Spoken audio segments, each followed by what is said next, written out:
Children will sometimes hit you with some hard questions, and that might be especially true after major events like Midtown shootings. Pretty scary. Well, the Fox's medical team's Beth Galvin sat down with a child psychiatrist to get some advice for parents on how to talk about hard things.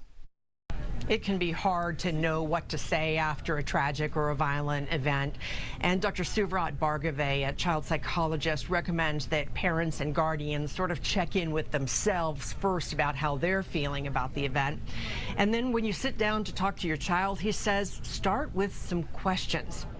It's been more than a month since the deadly shootings in Midtown Atlanta made national news, and Dr. Suvrat Bhargave of the Center for Family Psychiatry in Tyrone says after tragedies like this one, it's important to check in regularly with kids, especially those who struggle with anxiety. So it really is about finding out what that child is struggling with before you can address it. Bhargave says start by asking questions. Tell me what you've heard, tell me what you're feeling, and then you can gauge where the conversation is going to go. Throughout the conversation, he says stay on the child's level. A lot of times when we're talking about tough things, we actually use vocabulary that goes above the child, and now you've had a tough conversation that didn't have an impact.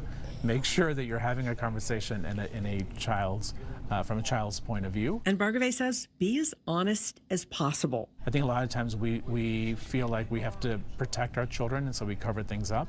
A child can tell when we are not being completely honest. You can be concise, but you should not try to cover something up. So be real honest with them. Anxious children will often worry about their safety and yours. So Bhargave says reassure the child you are here for them. Let them know that it is your primary duty as the adult to make sure that they are safe. So the brunt of that is going to fall on you, not on the child. The second thing to say is there are other people in their lives who are going to be a part of the plan of making sure that they're safe. It is not just you and I who have to figure this out. We have a team around us who's going to help us to do this.